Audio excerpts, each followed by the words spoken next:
Buenas noches, ¿se me escucha? Sí, correcto, se le escucha, doctora. Adelante. Gracias. Muy buenas noches. En primer lugar, quiero agradecer a la Comisión Académica Central por haberme permitido el día de hoy presentar esta ponencia denominada El fortalecimiento de los servicios registrales orientados a las personas adultas mayores.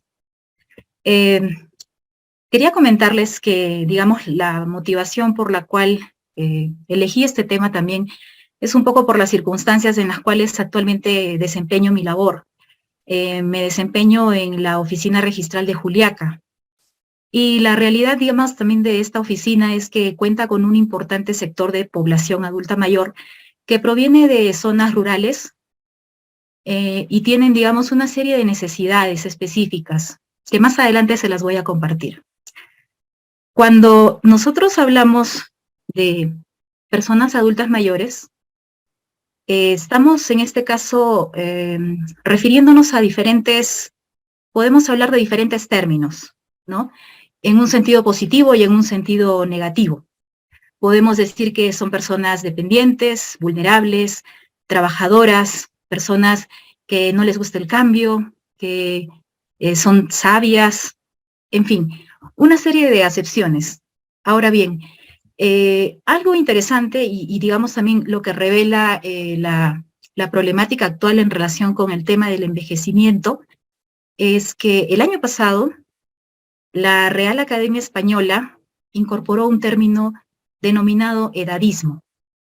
El edadismo es una forma de discriminación que se puede dar por temas de edad, especialmente de las personas mayores o ancianas. Sin embargo, es interesante también señalar que en un informe mundial sobre el edadismo, que es elaborado en este caso por la ONU, hace referencia a que esto no solamente se ejerce, digamos, en relación a personas adultas mayores, sino también a personas jóvenes. Entonces, cuando nosotros hablamos de edadismo, nos estamos refiriendo a cómo pensamos, esto es a estereotipos, a la forma, digamos, en la que podemos sentir el tema del envejecimiento, esto es a prejuicios, y también a actuaciones que podemos tener, discriminación hacia otras personas. Y no solamente hacia otras personas, sino también a veces hacia uno mismo, por temas, digamos, en que a veces podemos considerarnos que ya somos un poquito viejitos para hacer tal o cual cosa. Además, también es interesante, según este informe del edadismo, de cada 2 personas en el mundo, una ejerce este tipo de discriminación. Y no necesariamente porque es algo consciente, sino también a veces puede ser de forma involuntaria. Es algo que, digamos, está socializado, vamos a decirlo así.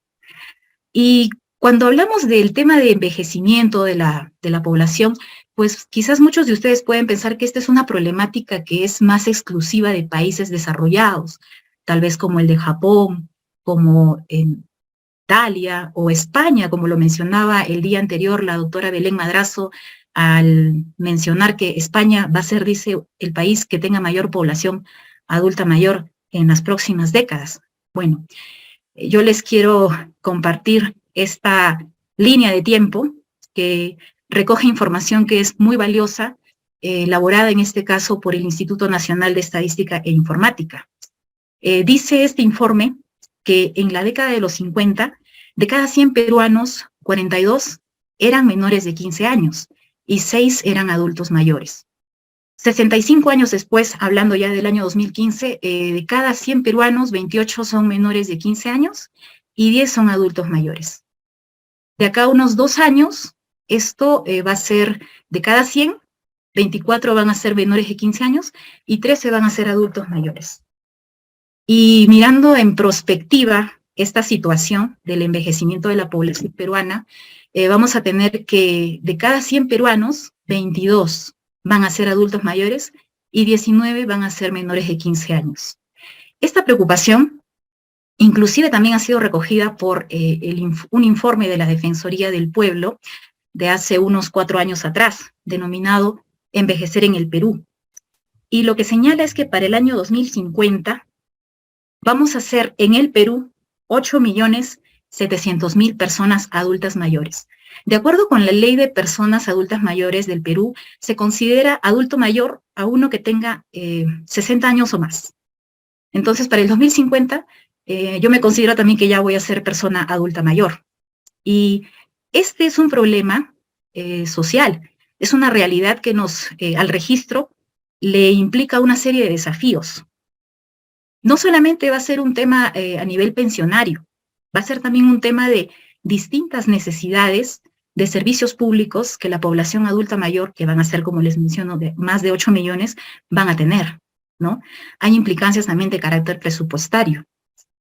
Entonces, frente a este problema, que lo vemos ya también para el Perú, me generaron unas tres dudas, unas tres preguntas. ¿Qué cosa estamos haciendo desde el registro para poder, digamos, contribuir en la solución de un problema vinculado con las personas adultas mayores, es decir, con el envejecimiento de la población peruana?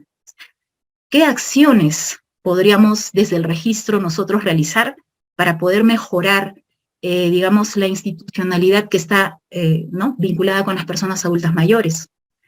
¿Y cómo lograr que, en este caso, el registro pueda darle una mirada positiva a este proceso de envejecimiento y hacer que las personas adultas mayores puedan tener, digamos, un servicio registral mucho más accesible y que se puedan realmente, pues, sentir incluidas, ¿no? Porque finalmente esa es la temática de esta jornada preparatoria. Entonces, tratando de ver qué cosas estamos haciendo ya desde, digamos, desde el registro, sí considero que son digamos, tres líneas de acción que se han venido realizando, ¿no? La primera de ellas que tenemos son los programas de inclusión registral. Estos programas de inclusión registral no es que tengan un año, 2 años, 3 años, no. Tienen ya más de 10 años, ¿no? Han tenido un desarrollo interesante. Y ciertamente hay algunos de estos programas en los cuales, digamos, hemos tenido más, de repente, sector de población adulta mayor utilizándolos. Por ejemplo, el programa SUNAR Te Escucha, donde, digamos, son como unas audiencias en las cuales concurren estas personas para poder, en este caso, plantear cuáles son sus necesidades, qué problemas tienen, ¿no? También está el SUNAR en tu pueblo, que son, digamos, son una especie de campañas donde se monta una oficina móvil y concurren, digamos, sobre todo personas que son de escasos recursos. Y ahí también hemos recibido personas adultas mayores, ¿no?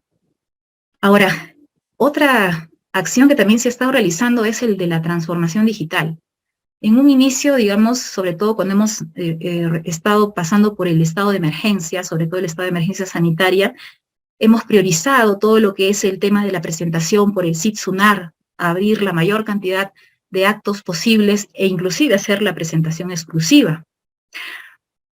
También lo que son las atenciones especializadas, ¿no? A través de los canales de atención telefónicos o videollamadas. Pero no hay que olvidar el factor de la inclusión. Y como lo mencionaba en el Congreso de Registradores del año 2021, en aquel entonces la ministra de España, y me pareció algo muy interesante, de transformación digital sí, tecnología sí, pero no olvidarnos del factor humano, el humanismo, ¿no? Entonces, es algo que, digamos, en este aspecto tiene que ser el registro mucho más inclusivo, ¿no? También es lo que es el tema de la rendición de cuentas, ¿no? Como ya lo mencionaba, por ejemplo, SUNAR Te Escucha me parece que es una herramienta que funciona en ese sentido, porque es un poco, digamos, medir cuál es la percepción de la gente que tiene en relación a determinado servicio, a determinada problemática que, digamos, un usuario puede presentar en una oficina registral. Entonces, esto está bien, pero se requiere, digamos, mejorarlo. ¿Y cómo se podría esto mejorar? Bueno, a través de una mayor participación ciudadana, a través, digamos, de una mejor articulación también por parte de las distintas entidades que están vinculadas con la problemática de atención a las personas adultas mayores, ¿no? Inclusive, hace poco salió un decreto legislativo que modificaba la Política Nacional de Modernización de la Gestión Pública, y lo que busca este decreto legislativo, el 1565, sobre todo es priorizar el enfoque territorial y el de gobierno abierto. que es darle herramientas, en este caso sobre todo de una mayor participación a la ciudadanía, de acuerdo con la realidad que hay en su territorio y también de acuerdo, digamos, con la distinta información que en este caso el registro puede proporcionar para que los ciudadanos a través de eso se puedan empoderar y también contribuir en la solución de algún problema que tengan, en este caso, por ejemplo, de las personas adultas mayores, ¿no? Ahora bien, estas propuestas para poder mejorar, digamos, el tema de la institucionalidad de las personas adultas mayores, consideraría que son, digamos, 5. La primera de ellas, y que no es algo nuevo, y yo quería comentarles acá también, el año pasado, el Colegio de Registradores de España implementó un proyecto denominado Jubilare. Es, digamos, una especie de foro donde se hacen temas de debate relacionados con problemáticas que tiene la población adulta mayor en España, en Europa. Ciertamente la realidad de ellos es muy distinta a la nuestra, pero creo que como herramienta sería algo bueno que se pueda contribuir con estos espacios en los que serían como centros de pensamiento, ¿no? En los que concurran no solamente registradores o áreas registrales, sino también que vengan, digamos, de otras entidades públicas que están vinculadas con la temática de población adulta mayor, o también en este caso los mismos colectivos de la sociedad civil que están empapados en esta temática. Fortalecer aún más el tema de la articulación interinstitucional. Por ejemplo, en el caso de los notarios, ellos cuentan con un programa que se llama El Notario en tu Barrio. Y SUNAR tiene SUNAR en tu Pueblo. Entonces, ¿por qué no, digamos, estas dos iniciativas que tienen entidades que, digamos, son como aliados estratégicos, ¿por qué no hacer que confluyan, por ejemplo, en una municipalidad donde hay, de repente, un mejor trabajo con las poblaciones adultas mayores? Se podría, entonces, ahí reforzar ese aspecto, ¿no? El de la articulación interinstitucional. Y lo otro que también, más adelante lo voy a explicar, es el de mejorar el programa de SUNAR Te Educa. SUNAR Te Educa es un programa que está orientado hoy por hoy, sobre todo, a brindar, digamos, información a las personas, a niños y a jóvenes que están en los centros educativos y en universidades. Pero ¿por qué no hacer, mediante un enfoque intergeneracional, del cual voy a hablar más adelante, que estos dos sectores de la población puedan intercambiar opiniones para que puedan, digamos, aprender? Porque las personas adultas mayores tienen para darnos, sobre todo, el tema de la experiencia, el tema del conocimiento. Y las personas, sobre todo los jóvenes, los niños, pueden contribuir en el tema del desarrollo de habilidades digitales o también en procesos de innovación, ¿no? Otra propuesta que también, y creo, y estoy totalmente de acuerdo con lo que mencionó el doctor Ronald Salazar en su exposición, es el tema de la aprobación de tasas registrales preferenciales, ¿no? Que se debería de dar sobre todo a las personas adultas mayores que se encuentran en un especial estado de vulnerabilidad, ¿no? Entonces ahí, por ejemplo, es importantísimo nuevamente trabajar este tema de la articulación interinstitucional, porque, por ejemplo, el Ministerio de la Mujer y Poblaciones Vulnerables cuenta con una herramienta que se llama el CISPO, y esa herramienta lo que permite es sobre todo focalizar, ver qué personas adultas mayores, por ejemplo, tienen condiciones socioeconómicas que justifican que se les pueda dar una tasa preferencial para determinado servicio registral. Por ejemplo, un adulto mayor se jubila y tiene que gestionar un trámite ante una municipalidad para poder tener un beneficio tributario. Y a veces son personas que no tienen el recurso. Eso, por ejemplo, sería un ejemplo concreto de cómo podría el registro contribuir a darle una tasa preferencial, o inclusive de repente tal vez una exoneración, ¿no? Y finalmente otra propuesta en este sentido es el de mejorar la atención especializada en las oficinas registrales. En este caso, no necesariamente es contratar más personal, es en todo caso capacitar al personal. Capacitarlo a través de, digamos, herramientas que le puedan permitir a él darle, digamos, un enfoque de cómo atender mejor a la persona adulta mayor. Y es de lo que voy a hablar a continuación. Ahí está. Los enfoques transversales que garantizan, en este caso, el pleno ejercicio de los derechos de las personas adultas mayores. Estos enfoques están señalados en el reglamento, en el artículo 4 del reglamento de la Ley de la Persona Adulta Mayor, la Ley 30.490, y son 10. Voy a hablar brevemente cada uno sobre ellos porque es un poquito, digamos, extenso.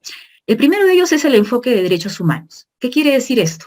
Que se debe buscar sobre todo el pleno respeto de los derechos humanos de las personas adultas mayores, identificar cuáles son esos derechos y a partir de eso, a la persona adulta mayor empoderarla sobre el pleno respeto de sus derechos humanos, para que de esa forma también ellos ejerzan obligaciones hacia las distintas administraciones públicas para el pleno respeto de esos derechos humanos. Entre ellos también sería lo del registro. El segundo es el enfoque gerontológico. Este enfoque gerontológico lo que nos plantea, digamos, es ver el tema del envejecimiento desde una perspectiva integral, multidisciplinaria. Hay que ver, digamos, los distintos factores que tienen las personas adultas mayores. El factor social, el factor biológico, el factor psicológico. Es comprender las distintas condiciones socioculturales, ¿no?, que tienen estas personas y reconocer justamente esas, digamos, diferencias únicas que tienen para, a partir de ello, adaptar el servicio que en este caso el registro debe brindarle a ellas. El enfoque de curso de vida, ¿qué significa? Es hacer un cambio de paradigma en la forma en que nosotros miramos el proceso del envejecimiento. El envejecimiento, lamentablemente, en nuestro país, creo, sobre todo, se ve de una manera despectiva, de una manera negativa. Es entrar, a veces algunos dicen ya le vino la depresión, pero el enfoque de curso de vida lo que nos plantea a través del reglamento de esta ley es aceptar que el envejecimiento es parte de un proceso de nuestra vida. Si es que nosotros obviamente nos planteamos tener un proyecto de vida de largo aliento, ¿no? Entonces es esa forma de ver el envejecimiento como parte de un proceso. El enfoque intergeneracional, que era lo que les estaba comentando cuando les hablaba sobre por qué no mejorar el SUNAR Te Educa para que confluyan no solamente un grupo etario que serían los jóvenes o los niños, sino que también en ese mismo programa pueda también intercambiar con personas adultas mayores, ¿no? Que haya esa interacción para que se puedan dar una serie de aprendizajes, ¿no? Tanto de uno como de otro sector de la población que les estoy comentando. El enfoque de género implica reconocer que hay diferencias entre personas adultas mayores varones y personas adultas mayores mujeres, ¿no? Por ejemplo, volviendo al tema que mencionaba sobre el informe de la Defensoría del Pueblo, y algo que me pareció muy interesante, sobre todo vinculado con el tema del registro, es que en el caso, por ejemplo, de los hombres, señalaba que el 35.61% de los hombres adultos mayores no tienen registrado su derecho de propiedad en SUNAR, mientras que en el caso de las mujeres era el 34.88% de las mujeres que no tenían registrado. Pero más aún, y viendo en este tema el enfoque de género, era la percepción de la seguridad de la tenencia de su derecho de propiedad. Las mujeres tenían una mayor percepción de inseguridad sobre la tenencia de su propiedad. ¿Por qué? Porque en el entorno familiar hay esta idea de que hay un mayor respeto al adulto mayor varón que a la adulta mayor mujer, ¿no? O sea, estamos hablando de un tema de percepciones. Y entonces el enfoque de género nos plantea eso también. O sea, reconocer que existen esas diferencias, esas brechas de género, ¿no? Quizás en nuestro país todavía mayores que en otras realidades. En cuanto al enfoque intercultural, creo que esto es muy importante, porque es el fundamento para poder construir, digamos, una sociedad democrática, ¿no? Es, en este caso, adaptar también las instituciones del Estado, en este caso el registro, tiene que adaptar también muchas veces un mismo proceso lo tiene que adaptar de una manera distinta. Si te encuentras, por ejemplo, en una zona registral donde la realidad cultural es distinta, por ejemplo, a una realidad como la zona en la cual yo trabajo y específicamente, digamos, en la región de Puno, ¿no? Igual también será, pues, en el caso de otras zonas registrales. Entonces, es importante que el registro tome en cuenta, ¿no?, estos diversos procesos para que justamente también los sectores de la población adulta mayor puedan, en este caso, realmente sentirse incluidos en este aspecto, en el enfoque intercultural. El enfoque territorial. El enfoque territorial lo que nos plantea es darle la importancia al territorio para poder desplegar en este caso, un enfoque, ¿no? En favor de las personas adultas mayores, porque va a ser, digamos, distinto la intervención si es que te encuentras en una zona urbana o en una zona rural, o si estás en un distrito, en un centro poblado, caserío. Entonces, las características socioculturales van a ser distintas, ¿no? Evidentemente. En cuanto al enfoque de discapacidad, es reconocer en este caso que hay personas que tienen pues algún grado de limitación, ya sea física, sensorial, comunicacional, ¿no? Y digamos que eso puede constituir una barrera que le va a poder, digamos, le va a dificultar el acceso a un determinado servicio, en este caso al servicio registral. Entonces, es importante también que al momento de, digamos, garantizar estos derechos en favor de la población adulta mayor, se tenga en cuenta también el enfoque de discapacidad, ¿no? Para poder adaptarlo en favor de este sector. El enfoque interseccional es, digamos, analizar distintas variables que pueden hacer que una persona adulta mayor sea mucho más vulnerable que otra. Por ejemplo, un caso concreto, una mujer adulta mayor que vive en una zona rural, que es quechua hablante, que vive sola y que además tiene una discapacidad. Entonces, definitivamente, en esos casos, la estrategia para poder, digamos, apoyar, para poder fortalecer sus derechos, en este caso, tienen que ser distintas a las de cualquier otra persona adulta mayor, de repente que se encuentre en otra zona, en otra ubicación. Y finalmente, tenemos el enfoque diferencial para el goce efectivo de los derechos de las personas adultas mayores. Este enfoque lo que implica es reconocer, digamos, cuáles son las características, las condiciones específicas y también, pues, las vulnerabilidades, ¿no?, que tienen las personas adultas mayores por el propio curso de su vida, ¿no? Entonces, lo que se busca con ellos son diseñar medidas que sean, digamos, necesarias, oportunas y adecuadas para poder garantizar el pleno respeto de sus derechos humanos y que no exista ningún tipo de discriminación en ese sentido. Ahora bien, en cuanto a la propuesta de mejora que yo estaba señalando anteriormente, SUNAT Educa debería, en este caso, no solamente comprender a la población, como les mencionaba, que está en edad escolar y universitaria, sino que también debería, en este caso, ser ampliado en favor de las personas adultas mayores, ¿no? Sobre todo teniendo en cuenta este enfoque del que yo les estaba hablando, que es el enfoque intergeneracional. Entonces, esta propuesta, en términos de organización y objetivos, implicaría hacer una preparación de material, digamos, didáctico, educativo, que esté orientado con este enfoque, con estos enfoques transversales de los cuales yo les estaba hablando de las personas adultas mayores, ¿no? También, además, implicaría celebrar convenio de colaboración interinstitucional, sobre todo con el Ministerio de la Mujer y Poblaciones Vulnerables, ¿no?, para que se pueda incorporar en este convenio, digamos, toda lo que es la estructura del programa SUNAT Educa. Y de la misma manera también sería bueno tener un acercamiento con los gobiernos locales, ¿no?, a través de estos centros integrales de atención al adulto mayor. Ahora bien, es importante también reconocer que la SUNAR sí ha tenido unas iniciativas en ese sentido. Sobre todo a través de las redes sociales se ha visto, por ejemplo, la participación de expositores, registradores en Lima, si mal no recuerdo, que han ido, ¿no?, a estos centros de atención al adulto mayor y han dado exposiciones, ¿no?, por ejemplo, a través de exposiciones sobre designación de salvaguardas y apoyos, ¿no? Pero esa práctica lo que hay que hacer ahora es institucionalizarlo, ¿no? Generar como una especie de libro blanco y documentarlo, y que eso se replique, no solamente en Lima, sino también en distintas zonas registrales y obviamente aplicando estos enfoques que yo les estoy comentando. A nivel de objetivos específicos del programa SUNAT Educa, pues lo que se buscaría con ello sería sobre todo propiciar, ¿no?, el acceso y la difusión de toda la información registral adaptado a las personas adultas mayores, ¿no? Además, también sería bueno que se brinde una capacitación gratuita a estos profesionales que pertenecen a los gobiernos locales y que están vinculados con la temática de los adultos mayores, para que de esta forma también ellos sean como un enlace de contacto con los adultos mayores, ¿no?, y que con eso se genere pues un aprendizaje, ¿no?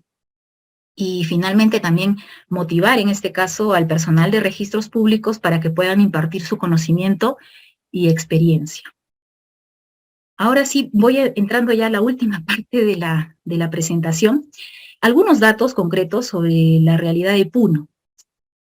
Puno, bueno, esta es una información de hace más o menos unos 6 años atrás, fue elaborado por el INEI, y lo que nos comenta es que para el año 2017 se contaba más o menos con 152.000, un poquito más, de personas adultas mayores. Ojo, siempre considerando un adulto mayor que es de 60 años a más, ¿no? Mayoritariamente son mujeres, o sea, más o menos unas 79.000, ¿no? Mujeres, y 72.000, poco más, de hombres. En cuanto a lo que esto representa en porcentaje de la población adulta mayor del total de la población de Puno, son algo de 13,1% de la población. Ahora bien, acá es interesante, por ejemplo, ver el nivel educativo de las personas adultas mayores en Puno. Esta información, por si acaso, es de hace más o menos unos 10 años atrás. Lo pueden encontrar en la página web del Ministerio de la Mujer y Poblaciones Vulnerables. Lo que documenta es que es el 43% no tiene ningún tipo de instrucción, ¿no?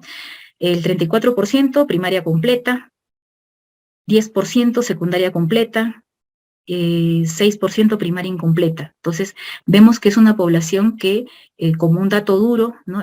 Su nivel educativo todavía tiene una brecha alta, ¿no? Y en cuanto al tema de población, digamos que es de zona rural, de 60 años a más, en cuanto al tema del idioma, es entre el aymara y el quechua, ¿no? Como ustedes pueden ver acá. Algunos datos que he podido yo, en este caso, recopilar del área de Defensoría de Usuario de la Oficina Registral de Juliaca, y a quienes les estoy bastante agradecida por su apoyo, me comentaban que son personas que mayoritariamente hablan quechua. De repente algunos no tienen conocimiento, pero Juliaca es una provincia que se encuentra al norte de Puno. Y sobre todo los usuarios que vienen son de estas provincias del norte, es decir, de Huancané, de Mo, San Román, Lampa, Melgar, Putina, Carabaya, Azángaro y Zambia, ¿no? Entonces ahí mayoritariamente, salvo en Huancané, en las demás se habla quechua, salvo Huancané, que sí es población aymara. También lo que me comentaban es que son personas que cuando van a la oficina les gusta sobre todo que su atención sea muy personalizada, se toman bastante tiempo y quieren que se les entienda y se les escuche bien, ¿no? Entonces así ellos se sienten más cómodos.